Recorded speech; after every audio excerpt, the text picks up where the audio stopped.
Good morning, everyone.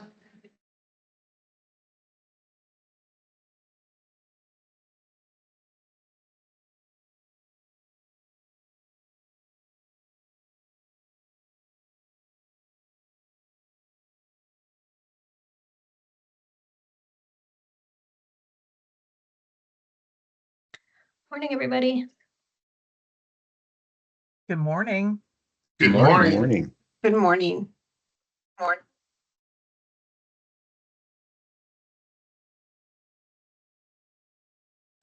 Good morning.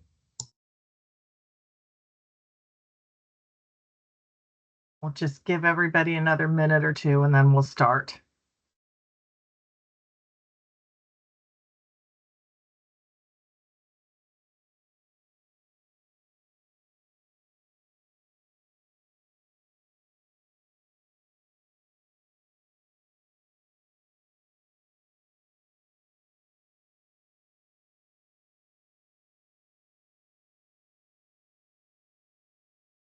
Okay, I think we'll start. And hopefully if there's any stragglers, they won't miss too much of this. So, good morning. I am Julie Ackerman. I'm the contract compliance supervisor with the Julie, office. you're on mute. Oh, thank you. No, I can hear you. I can Oh, hear I can her. hear you too. That's Yeah. that's what I thought. too. Lorena, can you hear me? I'm going to go on pause for just a moment so I make sure that Lorena can hear me because that's kind of important. Just a moment, everybody. You're coming through loud and clear, Julie. Yeah, Loud and I clear. can hear you. Yeah, I can Thank hear you. I just need to figure out what's going on with Lorena. Just a moment.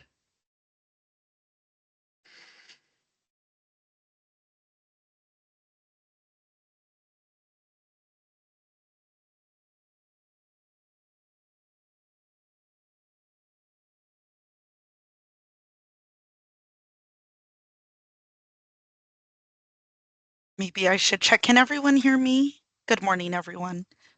There you Yes. are. Yes, Yeah. good We can hear you morning. now. Good We can hear you now, Lorena. Oh, Okay. I'm not. Okay. Lorena, Sounding can you good. hear us? Everyone else.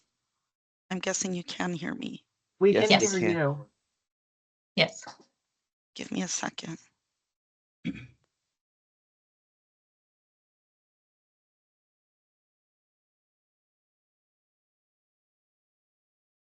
Pausing for technical difficulties.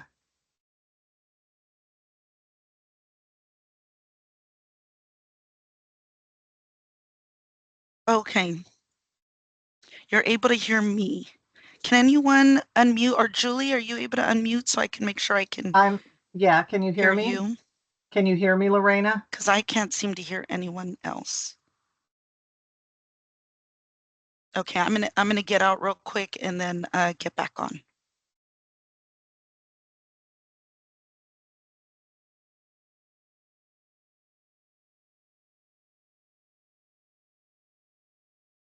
This will not be good.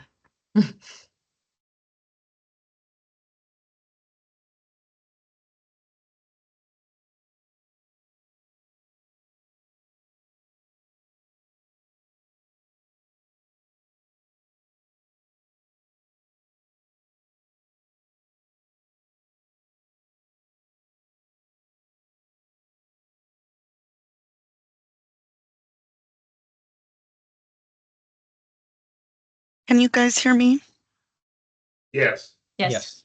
Yes. Can you hear us? Yes. Yeah, she's having a speaker issue on her end.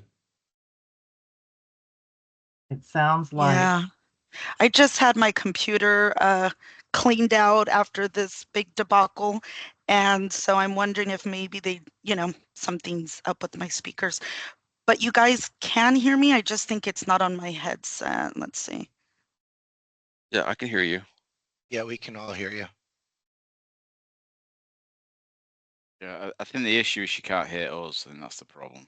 So Yeah, I think I may just have to take off my headset, which is okay as well. I think that was part of the problem.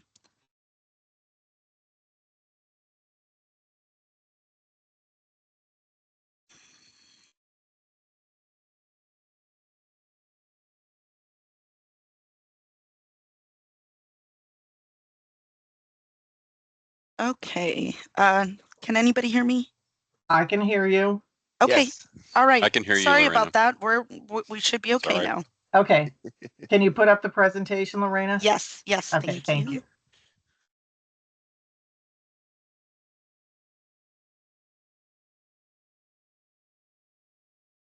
Let me know if you guys can see it. We're good. There it Okay. is. Give me a second. Sorry, let me just put it in presentation mode for me. We apologize for that little delay. It's okay, it happens. Okay. So, All right. as I said, I'm Julie Ackerman. I'm the Contract Compliance Supervisor with the Office of Acquisition Policy. And I'm here with Lorena Arroyo, who's our Contract Compliance Officer. So the purpose of this training is to learn about the programs and responsibilities under OAP. And some of the things that we're going to be talking about today are the Contractors Technical Assistance Program, the SLEB program and waiver process, the Project Stabilization Community Benefits Agreement, and bid protest procedures.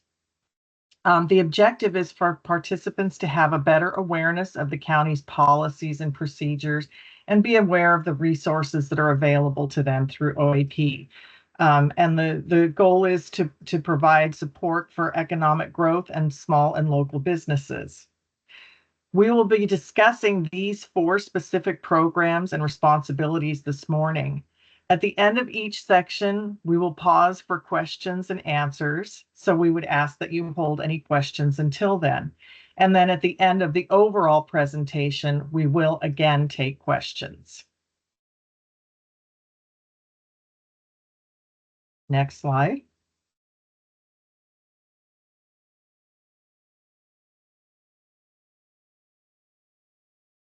So just a little bit of history about OAP.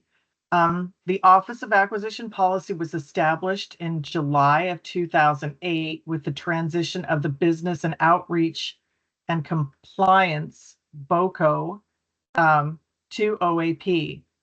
It was established to operate separately and independently from GSA's contracting and operating divisions of purchasing, capital programs, and building maintenance in order to maintain the integrity of the procurement process. It was intended that OAP would provide oversight and administration of contracting goals, contract terms, conditions, and compliance, develop and provide training for GSA staff and county departmental staff in the areas of procurement and contracting standards, policies, and procedures, review board letters for conformance to outreach and compliance goals, review ethics in relationships to the responsibilities of county staff, and act as the monitoring arm to ensure the integrity of the bid and selection process. In addition to the 4 programs and responsibilities that we're going to be talking about this morning, OAP is also responsible for business outreach, procurement policy, and contract reporting to the Board of Supervisors, Procurement and Contracting Subcommittee. So we're going to begin today talking about the Contractor Technical Assistance Program. So I'm going to pass it along to Lorena to start.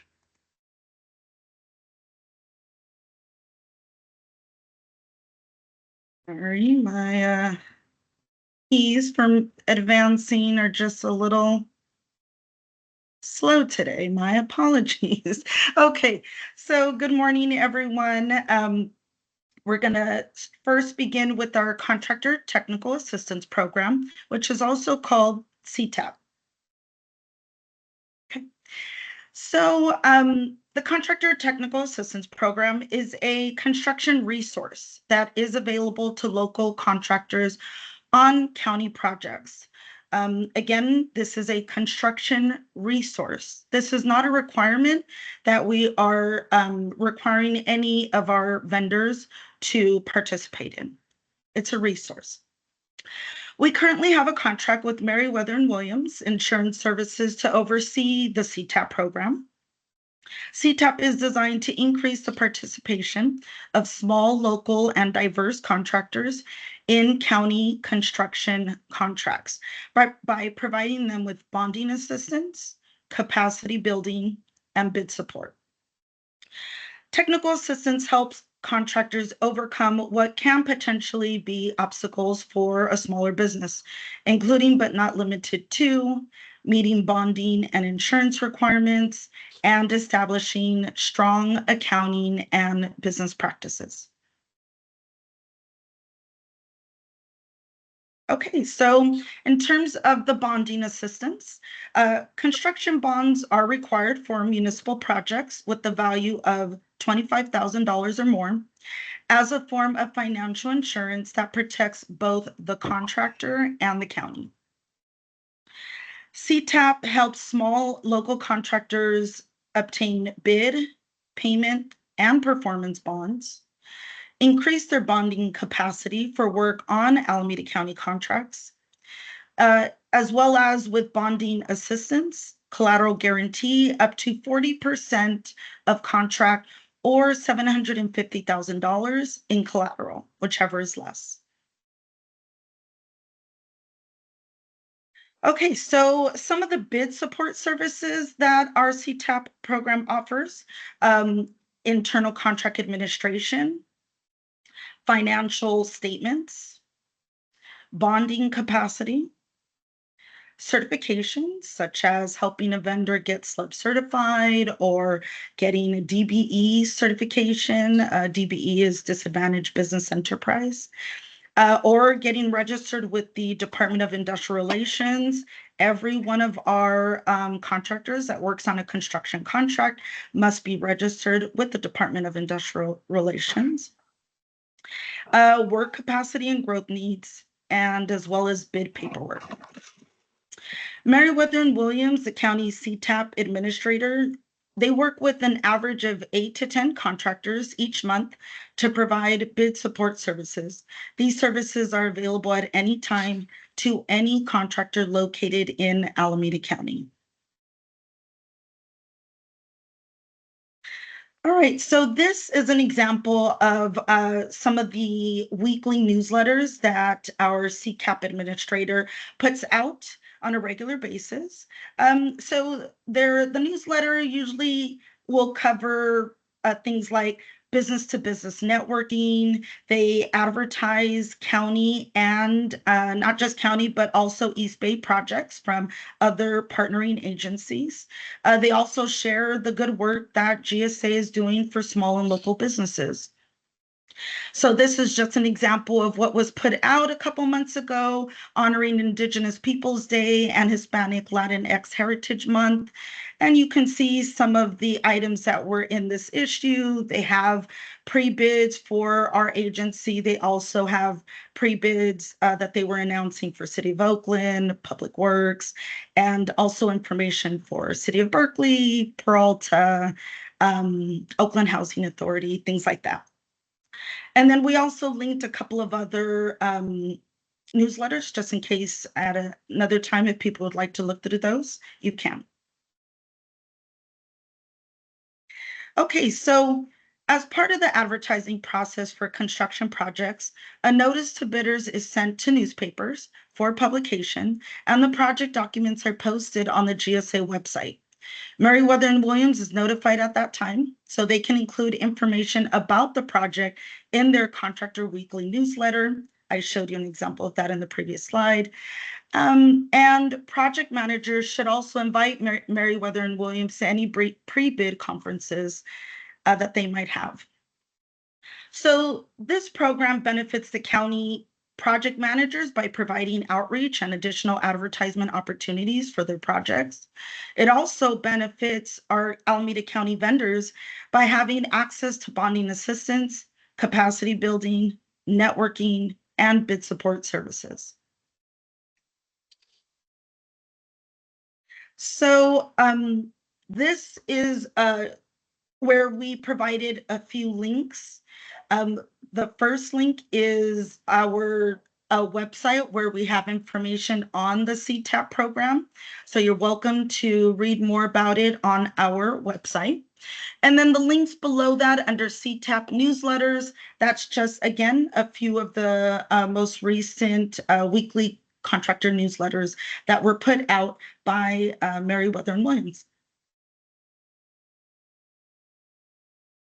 Okay, well, before we move on to our SLEB waiver requests, are there any questions regarding our CTAP program? It looks like Dave Barba has a question. Yep, sorry. I just wanted to double check from our bid documents. Is there any way to work with Meriwether to get a generic email so that we can keep the contacts for outreach to a single email? I don't know if that ever transpired. I will check on that. We do have a new contract with Meriwether and Williams coming up. Their contract is expiring later this year, and they have been selected as the vendor to continue on administering the CTAP program. So, and I do know that their staff has changed over the last few months. So I'll see if we can get a generic email rather than specific individual emails. That would be great. Thank you. Thank you. Are there any other questions? Okay. It doesn't look like it. So Lorena, do you want to move on? Actually, I do have a question, if that's okay, Okay. Julie and Sure. Lorena. Hi, this Sure. is Isabel. I Hi. was wondering, how often how many requests from contractors do you actually have reaching out to this program? Is it popular, or do we need to spread the word more, or how successful is it, I guess, is my question. Lorena had said that they Mhm. work with approximately 8 to 10 contractors per month providing assistance to them. Is So that we do good? know that they I don't have an idea if that's good or not. well,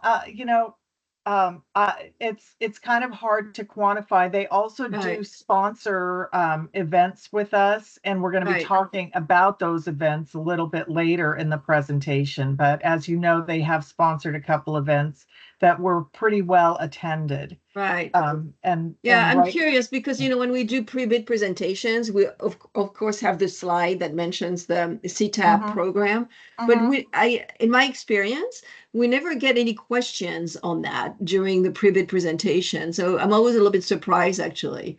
So, I don't know if people just reach out separately from, and they take it upon themselves to reach out to the consultant. I think they do, and I do know that through the contractor, our outreach isn't the only thing that Meriwether Williams does. They do quite a bit of outreach outside of this, but all of that benefits us with all of their newsletters and the Right. seminars that they do. We do get a benefit from that.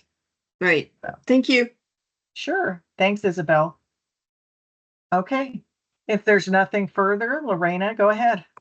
Okay, so we're going to move on to our SLEB waiver requests. And to begin, we're going to cover a little bit about the SLEB program. We don't want to be too repetitive since we know that this was discussed in our April training on procurement, but we will talk a little bit about it. So what is a SLEB? A local business that is certified either small or emerging, and which, when contracting directly with the county, may be eligible for a maximum 10% bid preference, 5% for being small or emerging, plus 5% for being local. A small business is a business which has been certified by the county, is local, and meets the U.S. Small Business Administration size standards for its classification. A local business is a business having a fixed office with a street address in Alameda County and having a valid business license issued by the county or a city within Alameda County. Emerging business, a business which has been certified by the county, is local, and meets less than 1/2 of the US SBA size standards for its classification and has been in business less than 5 years. All right, so our SLEB program, it does ensure that small, local, and emerging businesses have an opportunity to bid on county contracts. It mandates that departmental discretionary spending for goods and services up to $25,000 is targeted to small and emerging local businesses. A business that is not a certified SLEB is required to subcontract a minimum of 20% of the contract value to a certified small or emerging local business. SLEB program requirements do not apply on construction projects, but they do apply to construction design services. So while SLEB requirements do not apply on construction projects, we still encourage the participation of local and SLEB subcontractors and suppliers on our projects. On a design build project, SLEB does apply to the design portion of the contract, but does not apply on the construction portion of the contract.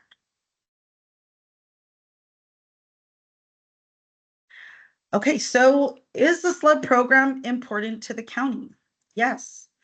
The Board of Supervisors has a strong commitment to the utilization of small, local, and emerging businesses in the procurement of goods and services.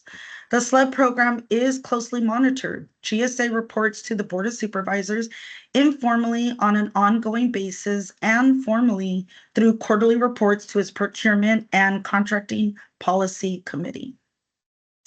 So this is just a reminder, please do your part in utilizing SLEBs first. And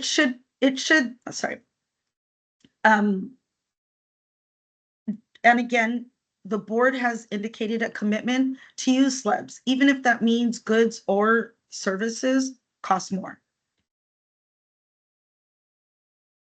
So what are the consequences of not complying with the SLEB program? The Office of Acquisition Policy, OAP, can deny approval of your SLEB waiver request.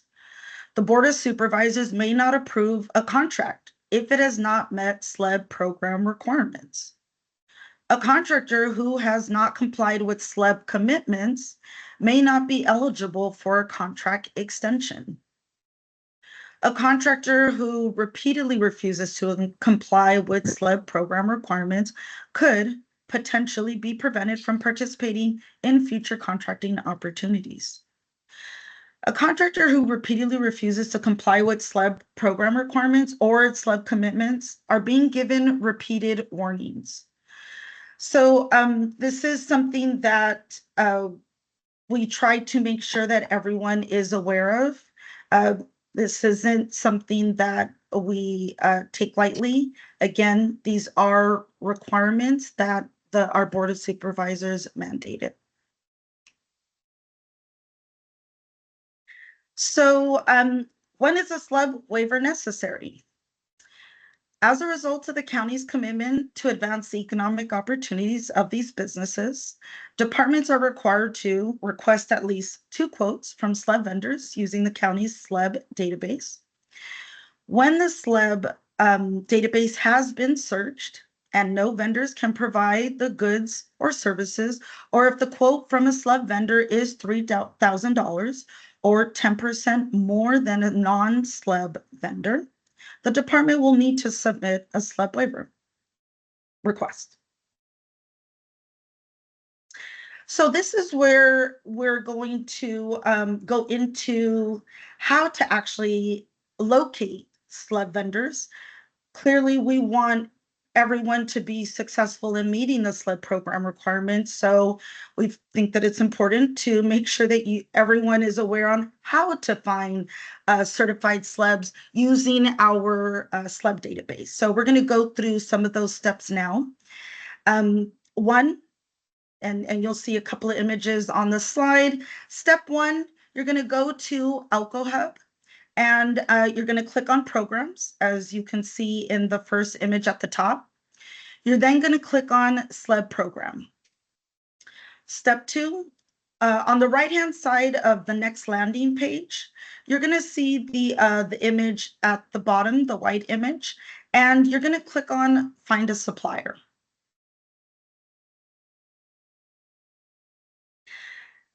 For now, step 3, identify the appropriate NAICS code for the services you are requesting.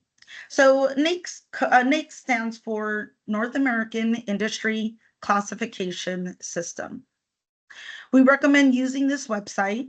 There's the link is right there. It's www.naics.com. We recommend this website because it is very user-friendly. We use it all the time, Julie and I. So once you've been able to identify the NAICS code, you can move on to step number 4. You're going to want to click on all types of business, or you can also click on, if you don't do all types of business, which will give you results of certified and non-certified. If you don't want all of those in your results, you can just click on certified small business and certified emerging, so that you can just focus on those that are certified if you choose them.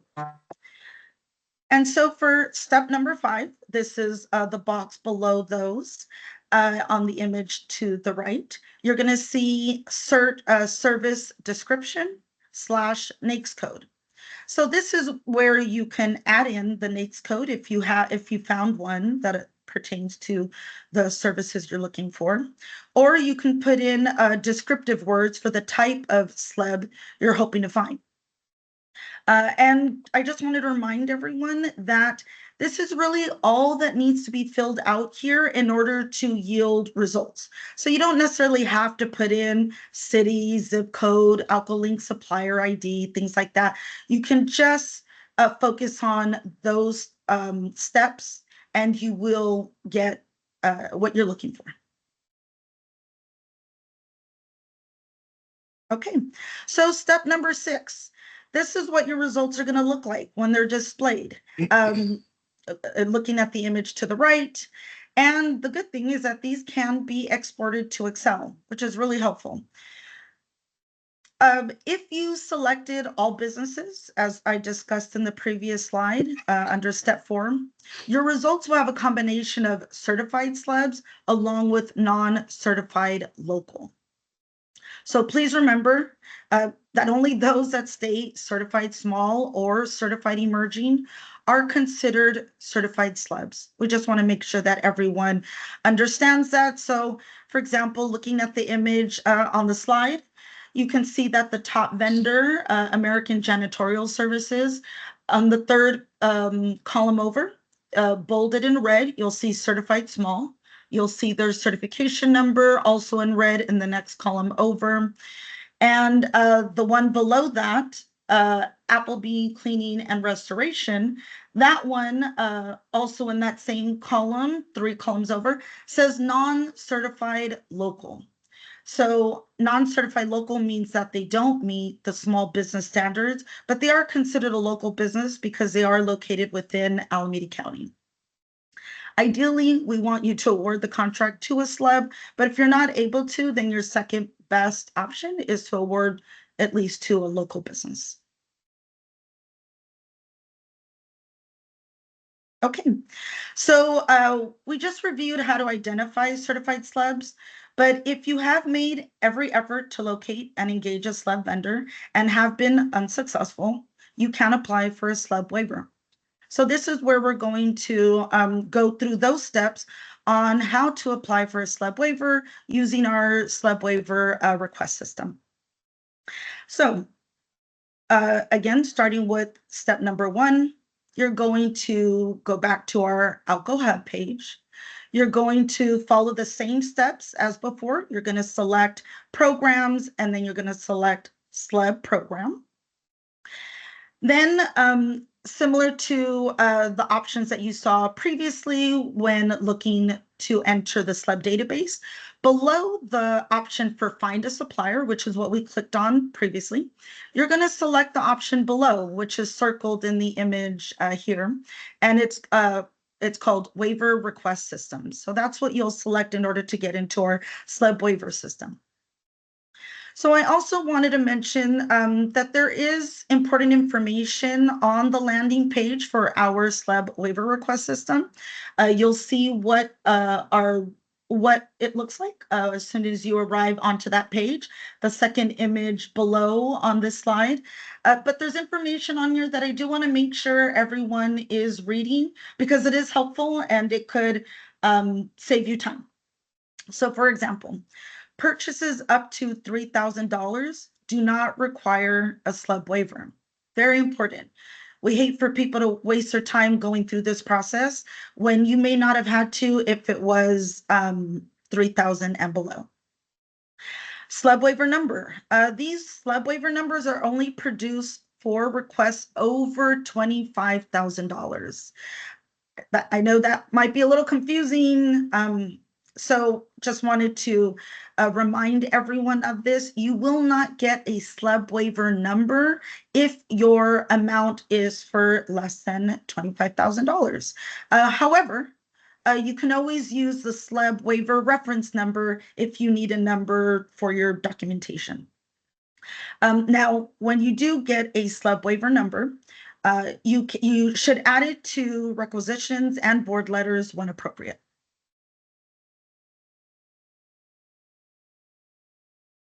All right, so this is what our SLUB waiver request form looks like. And we're going to start with number 1. So number 1 is where you would state the department that is requesting this and the primary requester. Number 2 is the recommended vendor that the department has selected to provide these goods or services. Number 3 states the procurement type the department is requesting. And it's important for everyone to know that you can't select more than one. So for example, the options are new contract, renewal contract, contract amendment for term, if you're only extending the dates of your SLUB waiver, contract amendment value, if you're only adding value to your SLUB waiver. You can also select both contract amendment value and term as well.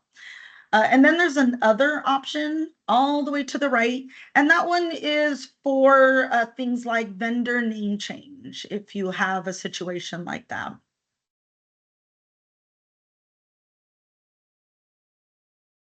All right, so now we're going to get to number 4. So this is where the total amount that the department is requesting on the waiver. This total must include all increases. So for example, if you're submitting a contract amendment for value, your original PO amount, let's say, is $1 million, and your increase is $500,000. The total PO should now show $1.5 million, and $500,000 should be in the increase value box. So that's important that we wanted to make sure everyone understood. Make sure that, again, the total PO amount has the total amount that it should be after the increase. So, okay. So now for the contract term selection here, it's not necessarily required if this is just a one-time purchase. If you're just submitting something to purchase, you know, I don't know, a battery or batteries, you don't necessarily have to fill out the contract term.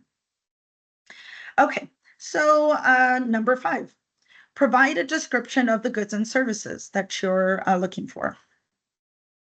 Number 6, explain why these goods and services are required. I think Ronalyn has her hand up. Go ahead. Thanks. Thanks, Dave. Actually, this is a question on the SLUB itself, not the waiver. In terms of, are there any parameters of how local or how small? I know there's a SLUB list. However, if my project, let's say, is in Oakland, does that vendor or consultant need to be within Oakland when I do a search? No, just in or Alameda, just the county in general? anywhere in Alameda County. Awesome. All right. Thank you. Okay. Sure. Okay, so let's move on to number 7 of the SLUB waiver form.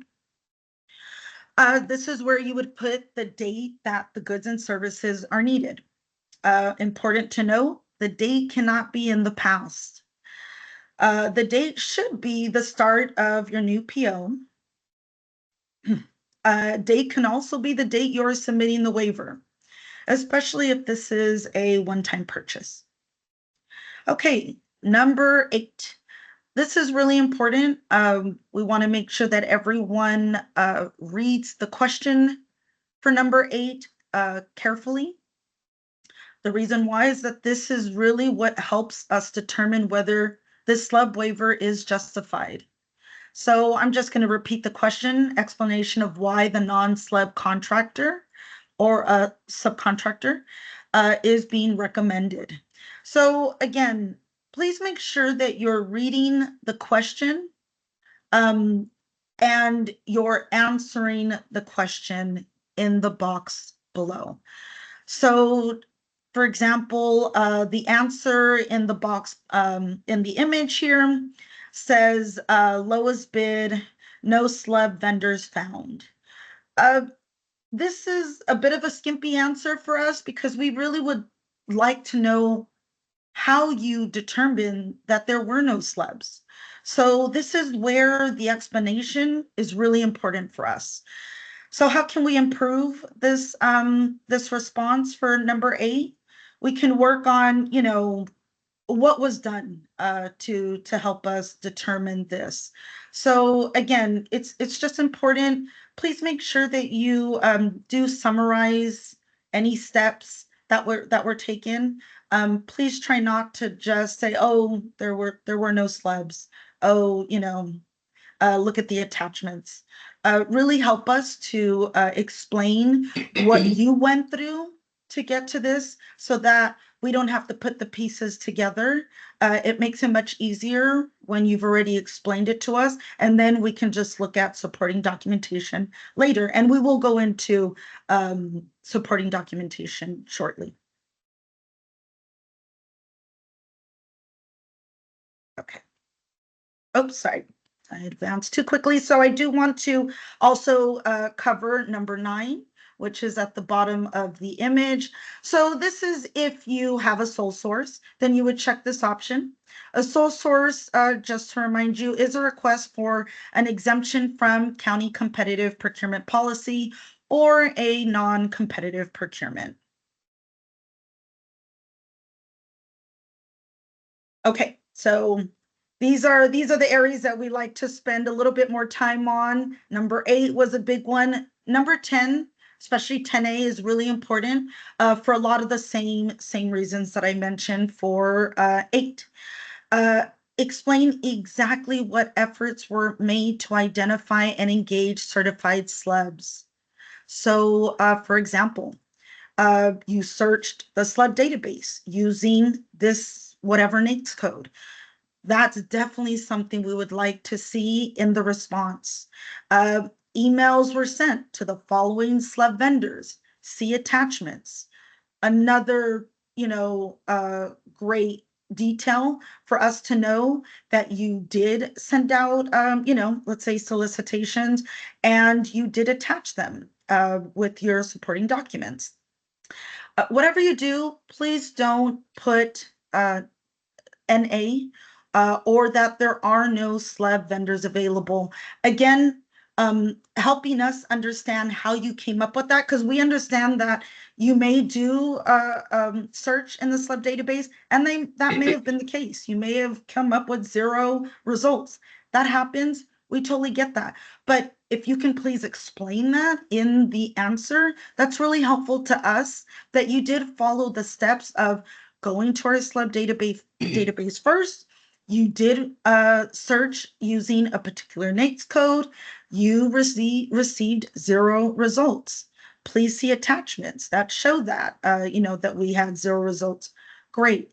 That just really helps, paint the story for us so that we don't end up going to the slab. We end up going to the slab database a lot of times anyways, because we do have to double check these things, but especially if someone puts nothing, then we really do have to go back and go through all the steps that you may have already done, but you didn't mention it in your explanation. So It would just save a lot of time. Sometimes when I don't see any response and I don't see, supporting documents that really help me understand what effort was, was made, then I do have to go back and forth with, with the person who's putting in the request. And obviously that takes up time that we really don't want to slow down the process. Okay, so please be sure to attach any correspondence that demonstrates your efforts to engage a SLED vendor. And we'll talk a little bit more about that. Okay, so here we are closer to the bottom of the SLEB waiver request form. I've circled the area at the bottom. This is where your supporting documents get attached. And these are some examples of supporting documents that you would attach. So for example, you might attach your list of SLEBs found through the database search. So similar to what I had said, you may have not yielded any results in your search. Show it, upload a snippet of that. And that's great. That's great for us to know because it does happen and we get that. If you have a sole source or a piggyback, it is required that you upload the finding memo to your SLEB waiver request. And this is also required for amendments. If you have a board letter, we're okay with you uploading a draft version. That's okay for us as well.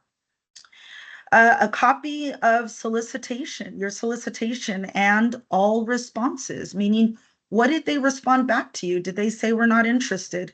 Did they say, oh yes, here's our response, here's our quote for these items. Those are emails that are important and that you should upload as your supporting documentation. You need to also upload a minimum of 2 current quotes for for the exact same items and or services. It's really important that you don't make this confusing for us. It's hard for us to look at so many different quotes and there's multiple other services that might be listed. So it's important, make sure that these quotes are for the same items and or the same services. And then just again, please don't forget that a decline to bid is not accepted as a second quote. So we try to remind everyone of this. We don't want you guys to move on, to try to get your PO approved when we know they will not accept a decline to bid. So if you get an email return from your solicitation and they said, sorry, we're not interested, unfortunately, that will not work as a second quote. And a cost matrix. Cost matrices are really great. We don't always need a cost matrix, but it is really helpful when there is a large number of items that are being priced out. So a matrix allows us to easily compare apples to apples without going back and forth between quotes to compare each individual item. Okay, so let's move on to the next one. So the following entities are recognized as exempt from complying with SLEB program requirements and are not required to subcontract with the SLEB. However, if certified as a SLEB, they will receive the 5% SLEB bid preference. So let's start with some of those exempt entities.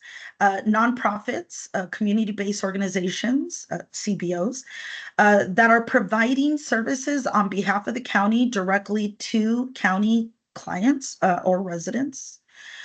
Also, nonprofit churches or nonprofit religious organizations, NPOs, also known as NPOs. Also, public schools and universities, as well as government agencies. Now, exempt procurements, if you're working with something that is a software licensure, that is exempt from SLEB program requirements. So in that situation, you do not have to get a SLEB waiver from us. Okay, So these are a number of links that will take you to the websites that we covered today, or that might be useful when you might be trying to award a contract. So for example, the first link at the top is the SLEB homepage. That link just takes you directly to where I was showing snippets of those images. And the SLEB waiver request system. Again, that's where you would go in and fill out your SLEB waiver form. That is the link that takes you directly to our SLEB waiver request system. Just wanted to remind everyone that the SLEB waiver request system is managed by us, the OAP department. And that's important to note because not everything is managed by us on here. So I am going to explain that. The SLEB certification unit. So this is important because where the auditor's office actually manages this process, whoever gets SLEB certified, and just the whole process of getting SLEB certified, that is completely managed by the auditor's office, not by us. So just wanted to remind everyone of that. And the certification process for someone filling out their SLEB certification application, once submitted to the auditor's office, it usually takes 45 days on average. Sole sources, for those that need a sole source, please make sure and fill out the form before you get to filling out our SLEB waiver request system. So please do that first because that is required. The finding memo is required to be uploaded to the SLEB waiver request. So if you need a sole source, the link is there. And just want to remind everyone, we do not oversee the sole source process. That is managed by the procurement department. Federal waivers. So let's say your contract has federal dollars. You would not need a SLEB waiver. You would need a federal waiver. So just want to make sure that everyone is aware that you would not need a SLEB waiver. You would need to go through the process of getting a federal waiver. And that process is managed by the auditor's office as well. And then lastly, just thought it would be important for this to be on here for anybody who would like to review the last link, which is a link to our procurement policy and procedures overview table. Okay, before we move on to the next part of our training, are there any last questions about the SLEB program or SLEB waivers? Lorena, I'm going to actually answer one question that came in. Yvette has asked, how often are SLEB waiver or SLEB vendors sent a request for updated information? I found that many businesses are no longer doing business or their contact email or telephone is incorrect. That, unfortunately, we cannot speak to because that's part of the certification process, which is managed by the auditor's office. I do know that for certified SLEBs, they get reminders, I believe 6 months before their SLEB certification expires to remind them to apply for recertification, again 3 months before, and again 1 month before. So, but for non-certified local businesses, I cannot speak to how often those are updated or their contact information is updated. So I hope it answers that question. And next question, we will go to Paul. Thank you very much. Sure. I just actually wanted to add a comment. I do have a follow-up question on the no bid. So I just want everyone to know that Julie and Lorena are not like this gauntlet that you need to run every time you need to submit a SLEB waiver. They are super helpful, and as a matter of fact, a lot of times what I do is if I think I'm going to need a SLEB waiver or I'm having an issue with a subcontracting issue for a SLEB requirement, I always call them, and they were always super helpful with ideas and brainstorming and just trying to develop, an opportunity for the SLEB requirement to happen. So strongly encourage you to contact Julie and Lorena with your SLEB questions. Obviously, they can't help with the setup. That's with OCCR, but I just wanted to put that plug in. They are super, super helpful. Thank you, Paul. Thank you, Paul. But and I'll need my payment after the meeting. So Got it. yeah. So I hope I brought it up at the right time. So, but Thank you. I've always been kind of confused on this whole no bid issue, right? So I understand if a contractor or a potential slab vendor can't bid on something, like they're not interested, but there's this nuance that is, let's just say they want to be able to bid on it, but they can't bid on it at this time. Is that considered a qualified, what is considered a qualified no bid, or is that just does not exist? I don't believe there is such a thing as a qualified no bid. Okay, Yeah. okay. So it's pretty black and white. It is pretty black and white. Okay, Yeah. Thank you. you're welcome. Nivi, did you have a question? Yes, I had a question. I had a question about, at the beginning of the slide for this section, you mentioned that slab waivers are not applicable to construction contracts, not applicable meaning, you know what I mean? Can you Correct. emphasize a bit on the construction contract part of it? Because many times we do a lot of small construction projects in capital programs. So how do we go about it? Yes. SLEB does not apply on construction at all. We encourage a prime contractor to subcontract with certified slabs or certified suppliers, but we cannot require them to. No SLEB waiver is required, and the SLEB requirements do not apply on a construction contract. Also, what about when you're looking for services like permitting services or stuff like that? So that's where it is required. That is different. Yes, it is required on that. And it's over 3,000. That's the other thing you talked about, the 3,000 limit. Correct. Okay. Yeah. Thank you. Okay. Andre, you have a question? Yes, I find that many times the NAICS code doesn't match the vendor we're seeking. And so we have to weed through all of that, which is kind of time consuming sometimes, but they don't do the type of service we're requesting. Is there a way to narrow it down?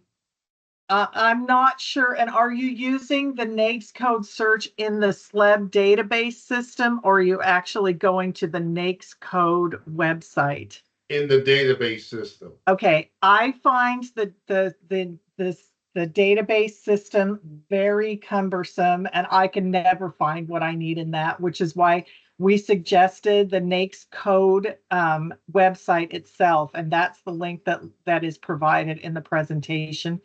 And Lorena and I are always happy to help assist you if you are looking for vendors or if you are looking for NAICS code. So my first suggestion would be to go to that NAICS code website, because it's much easier and much more intuitive than the one in the SLEB database. And as I said, you can always reach out to either Lorena or I, and we can help you with that. Perfect. Thank you. Okay, thank you. Doug? No problem.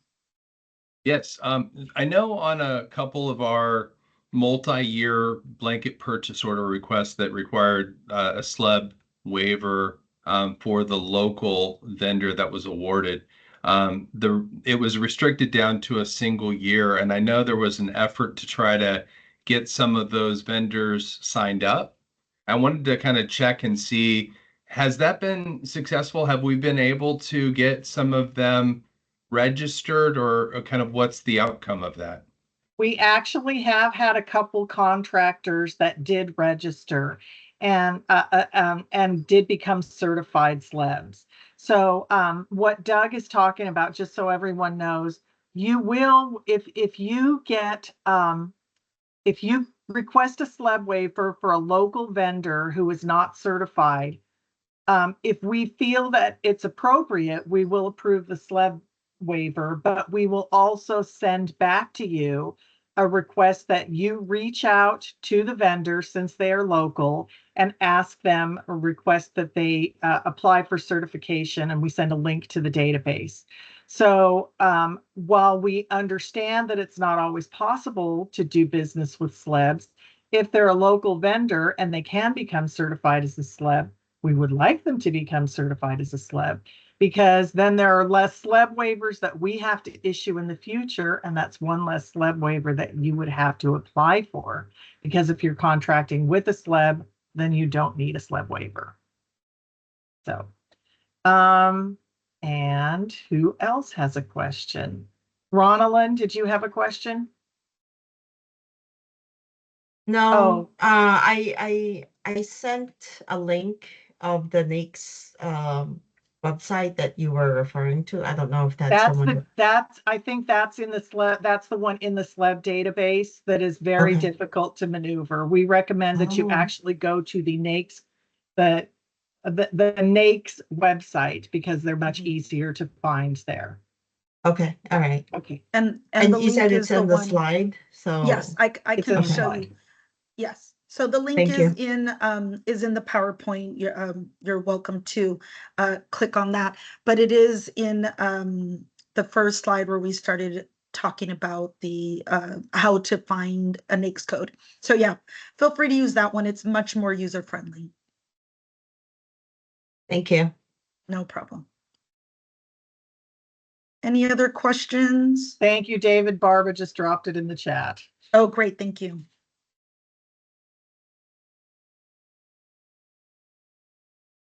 Thank you. Okay. So if there are no other questions, I think we will move. Oh, hang on for just a sec. We will move on to the Project Stabilization and Community Benefits Agreement.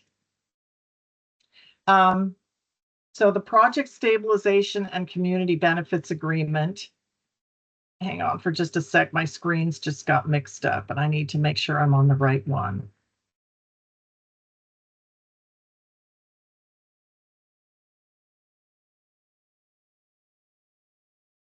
We also refer to it as the PSCBA. PSCBA is a project labor agreement between the county and the Building and Trades Council. The intent of the PSCBA is to reduce or eliminate project delays as a result of labor disputes while ensuring that Alameda County residents are employed on county projects, receiving union negotiated pay and benefits. So a little bit of history of the PSCBA. The agreement was initially entered into in July of 2012, specifically for the East County Hall of Justice project. In 2013, a new agreement went into effect to cover county construction projects. And that agreement expired in, oh no, wait a minute. A new agreement went into effect in June of 2019 and expired in September of 2020. And then in October of 2020, our new current contract went into effect for a period of 10 years.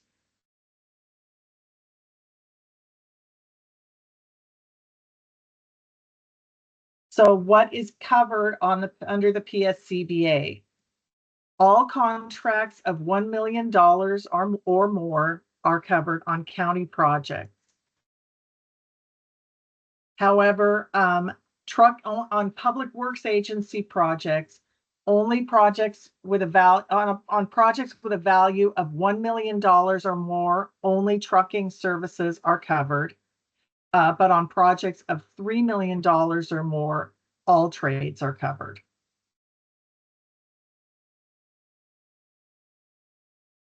The agreement requires specific goals for the hours worked by construction workers on these projects.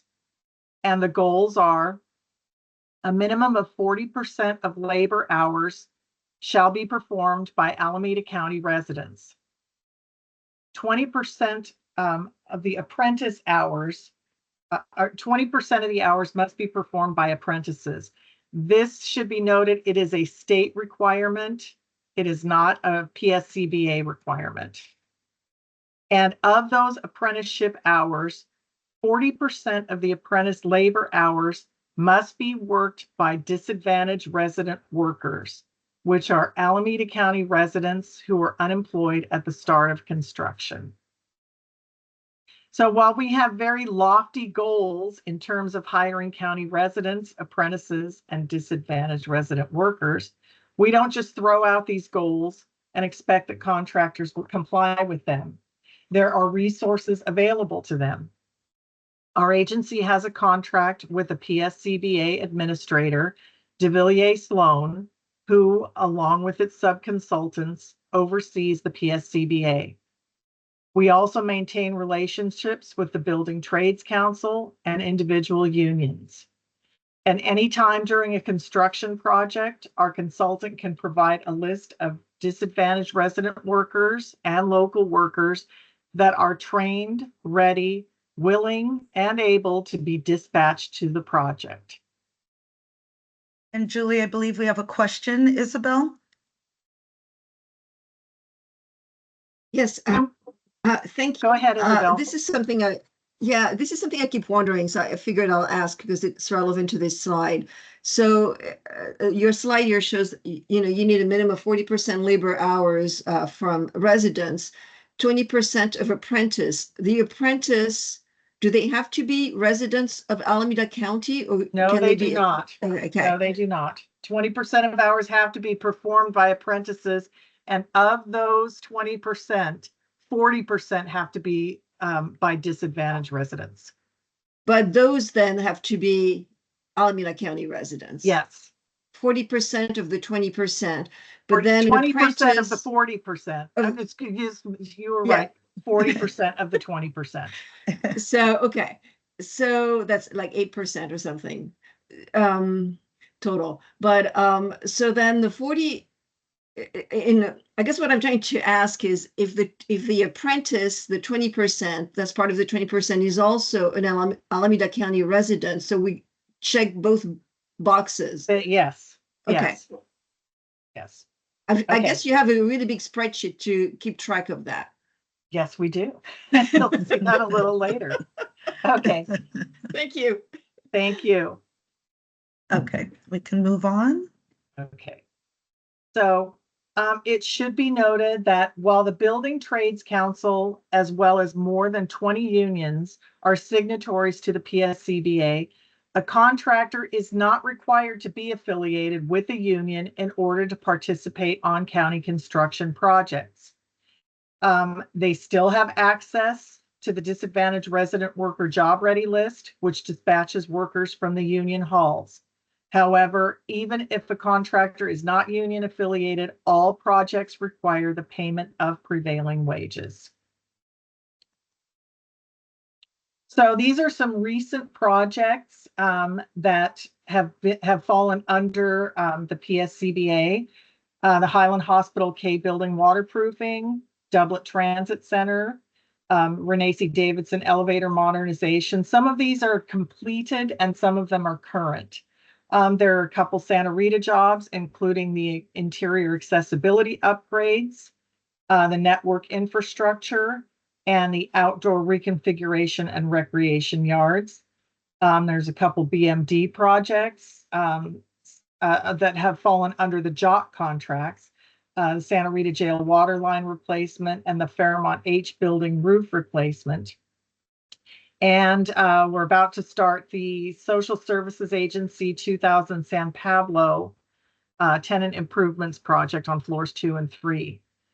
There are also several upcoming projects, including countywide solar projects, the new Alameda County Fire Department Training Center, some projects at Santa Rita Jail, which include safety enhancements, kitchen renovation, and improvements to the jail's critical operations infrastructure, and several renovation and remodeling projects for Alameda County Health and Behavioral Health on the Fairmont campus, Highland Hospital, and John George Pavilion, and renovations at the Probation Department's Juvenile Justice Center and Camp Sweeney.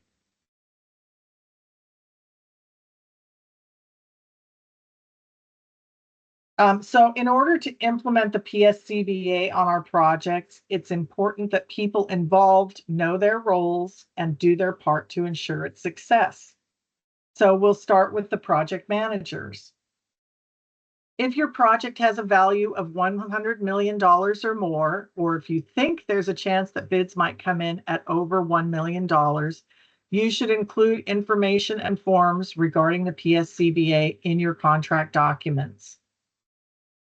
It's better to include them and state that the PSCBA only applies to contracts over $1 million and not have it apply if your bids come under $1 million, than to not include the information and have your bids come in at over $1 million, and then you have a problem.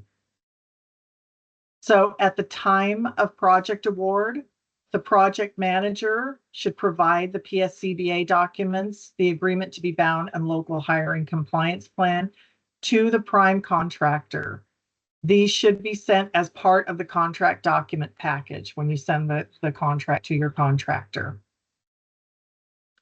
Once these documents are submitted back to the PM by the prime and subcontractors of all tiers, the PM should forward them to the county's consultant, and the consultant will schedule a pre-job meeting with the Building Trades Council, contractors, the project manager, and any other relevant county staff. No work can begin and no contractor can be on site until after they've attended a pre-job meeting. And it's the project manager's responsibility to enforce the requirements of the PSCBA on its project, but OAP and the county's consultant are always available to assist.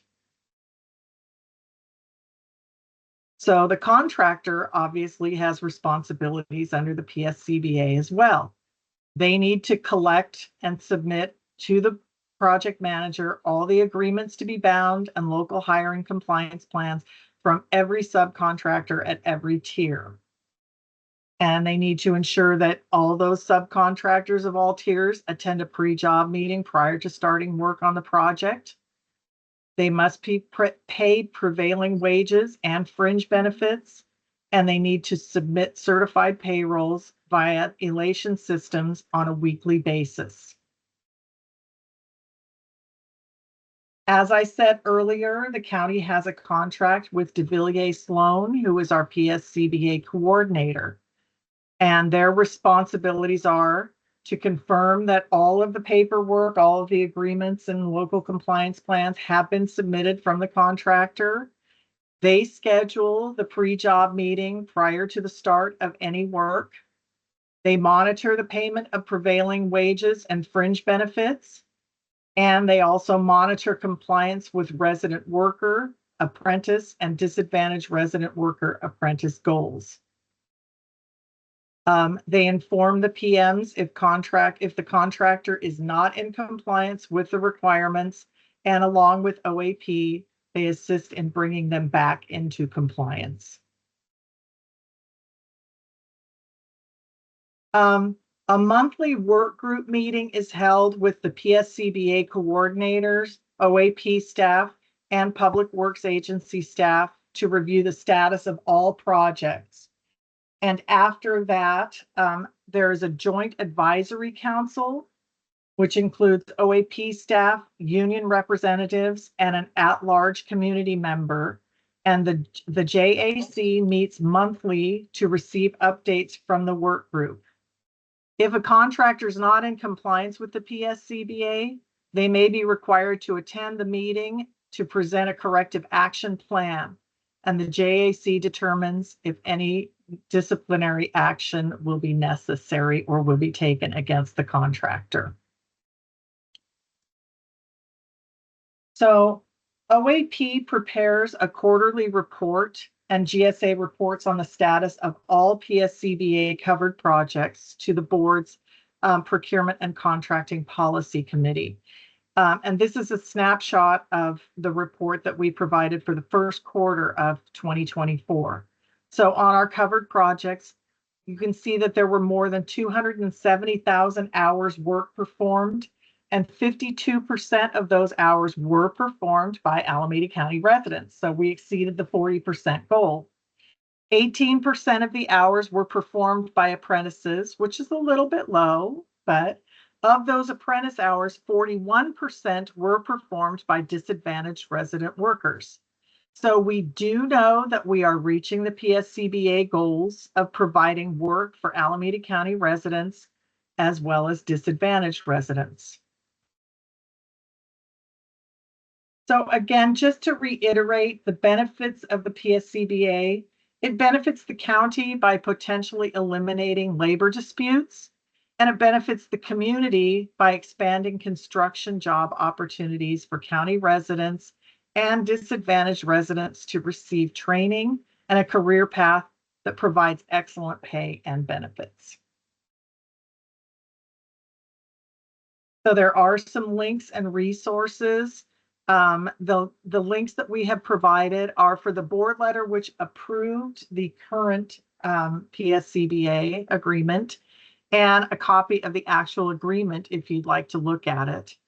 And there's a document called Working Under the PSCBA, which is just a general outline of what to expect when you're working under the PSCBA, and it outlines what everybody's roles and responsibilities are. Now, we understand that a lot of this doesn't apply to everyone on this call, but we do want everybody to know, in case you ever hear the word PSCBA or Project Stabilization Community Benefits Agreement, we just wanted to talk about it so you know kind of what we're talking about. So, are there any questions? Nivi. Yeah, I had a quick question just to confirm rather than I did hear about PSCBA a couple times in my recent projects, whether I should use what template. So from what I'm understanding, it's only projects over $1 million. Correct. Okay, that's all I wanted to confirm. Thank you. Okay, sure. Any other questions? I think David has a question. Go ahead, David. Yeah, thanks. I just wanted to double check. I think that the JAC meeting is monthly, and this is to go over the performance. And I forget, is that with the Board of Supervisors as well and our director? No. Okay. It is That information is rolled up into the PC meeting quarterly? Correct. Okay. Correct. Thank you. Thank you. Any other questions? And Lorraine, I'm going to have to rely on you because I lost everybody's faces. So Oh, no problem. I don't see any questions, and let me just look one more time before we move on. Yes, I don't see any. Let me go back to our presentation. Okay. Okay. Sorry, give me a second. Okay. Let me know when you're ready. Here you go. We are going to talk about bid protest procedures now.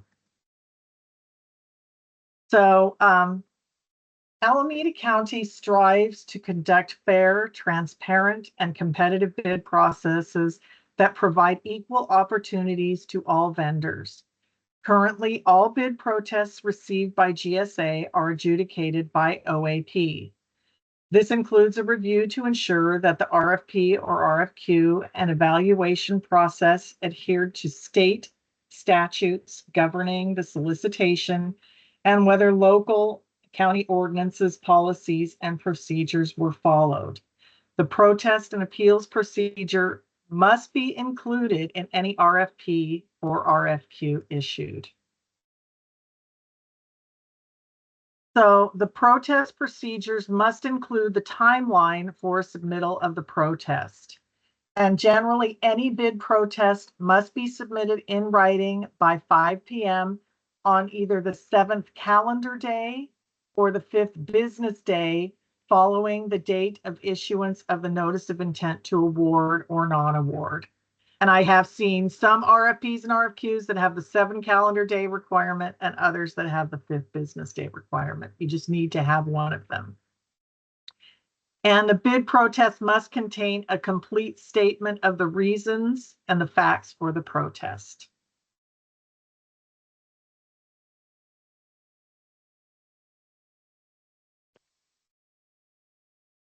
So some examples of bid protests that are filed.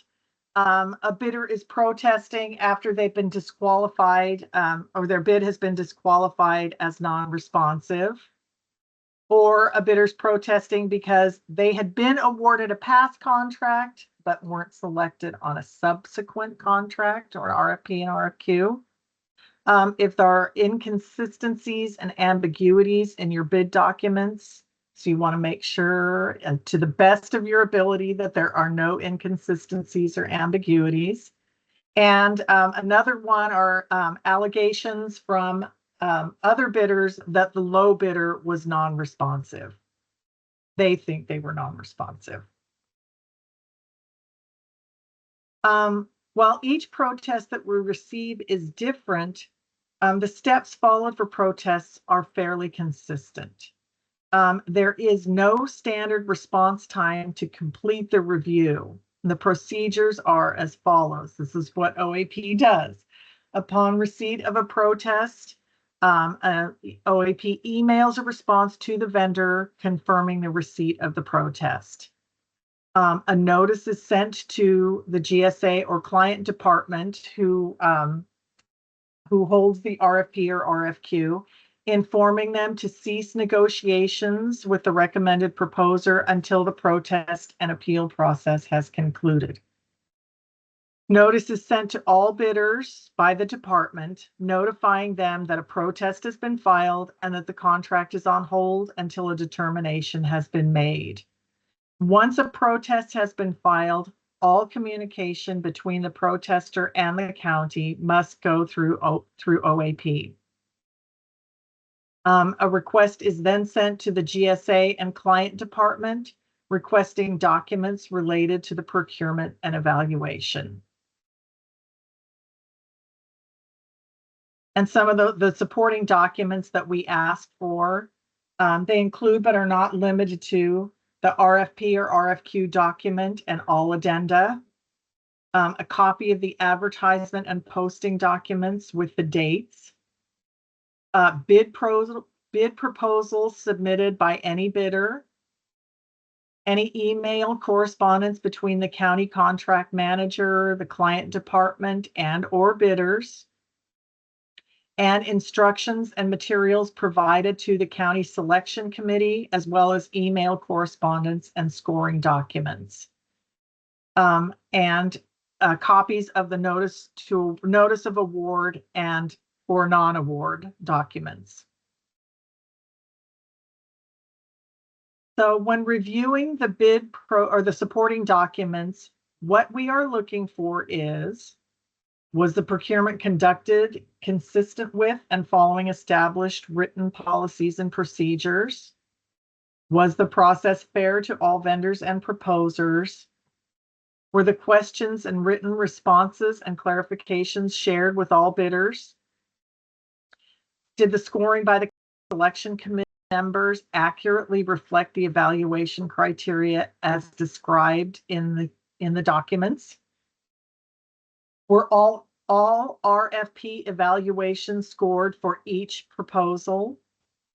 Are the evaluation committee scores numerically accurate? And did the procurement violate statutes, regulations, policies, and or procedures? As part of its review of the protest and all supporting documents, it may be necessary for the protest reviewer to follow up with the contract manager or members of the county selection committee with questions or to request clarifications. And we also frequently confer with county counsel for guidance. If OAP has determined that the process was conducted fairly in accordance with the established policies and procedures, there were no deviations or concerns with the scoring criteria, there was no conflict of interest for any CSC member, nor any contact between a bidder and a CSC member, and there was no contact between a bidder and the county employee other than the contract manager, then there's generally no basis for the bid process and it will be denied. OAP will communicate the decision to the protester by email or fax and by certified mail. A copy of the determination will also be provided to the contract manager and they will provide the outcome to all bidders affected by the decision. And the decision of OAP on the bid protest may be appealed, and it gets appealed to the Auditor Controller Agency's Office of Contract Compliance if they decide to file an appeal. And that is also included in the bid protest procedures in your RFP documents. So, tips for avoiding a bid protest. Start developing your RFP or RFQ early to make sure that you have time. Ensure bid protest procedures are included in your RFP or RFQ. Verify that all required documents are submitted with the bid responses. You need to appropriately select the members of the county selection committee, and that those procedures and all the documents that are associated are located in the Uniform Procurement Manual. And OAP is also available to answer any questions that you have. And procurement can also assist because they're very familiar with the county selection committee requirements. And you must make sure that you follow the scoring and evaluation procedures outlined in the RFP and RFQ. And one last thing that you need to know is there are no statutory timelines on responding to a bid protest or appeal of a protest denial. OAP strives to respond to bid protests as expeditiously as possible. However, we have no control over the Auditor's Office OCCR's review and determination if an appeal is filed. It is the responsibility of the project manager to ensure that their RFP or contract documents are free of inconsistencies and ambiguities in order to avoid a bid protest whenever possible. So, are there any questions about the bid protest procedures? Hi, Julie. It's Keith. I have a quick question. Hi, Keith. Could you just talk about the distinction between a bid protest for professional services, which you described here as professional service contract with the CSC versus a hard bid potential protest? They would be the same, but there's obviously not a CSC on a hard bid. So we would just review it to make sure that there are no ambiguities in the documents. We would make sure that all the forms that were required to be submitted were actually submitted by all bidders and that there are no inconsistencies in the bid. We would just make sure that the procedures that are outlined in your documents were followed and the bids were appropriate. Right. And it's 5 business days for the protest period after the issuance of the notice of intent to award. The notice of intent to award, yes. 5 business days. Okay. Yes. Yeah. Any other questions?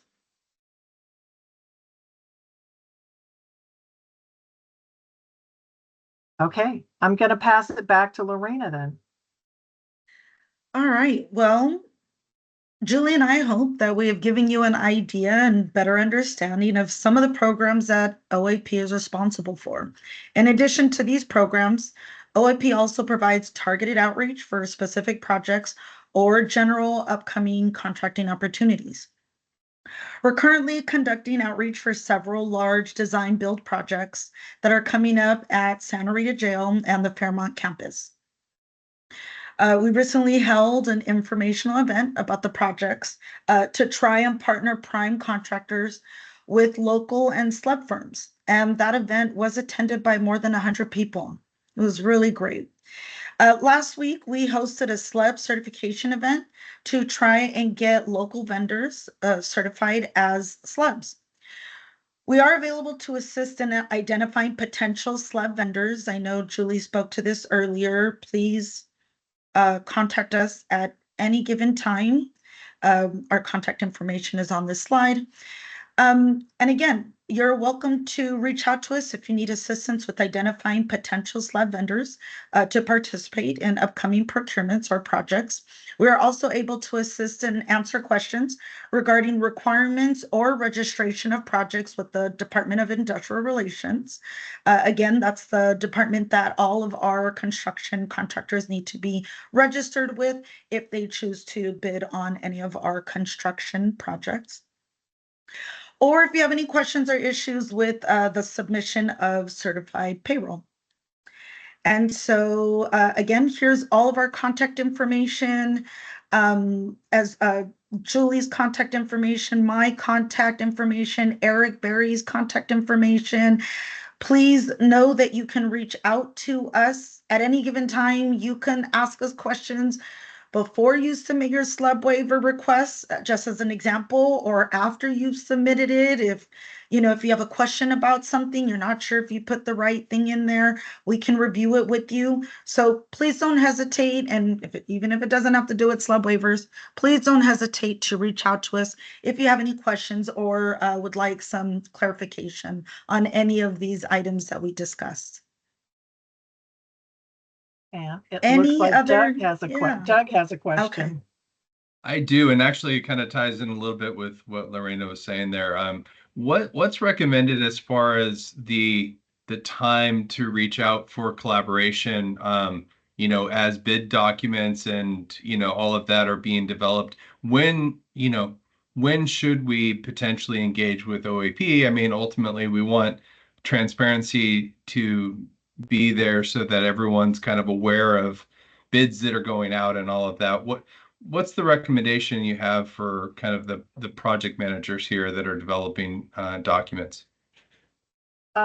We would recommend that when you are developing your contract documents, if you have any questions about SLEB or subcontractor participation or apprenticeship requirements or PSCBA or anything, the earlier in the process that you reach out to us, just ensure that all of your questions are answered and all the required information is included in your documents, the better off everybody is.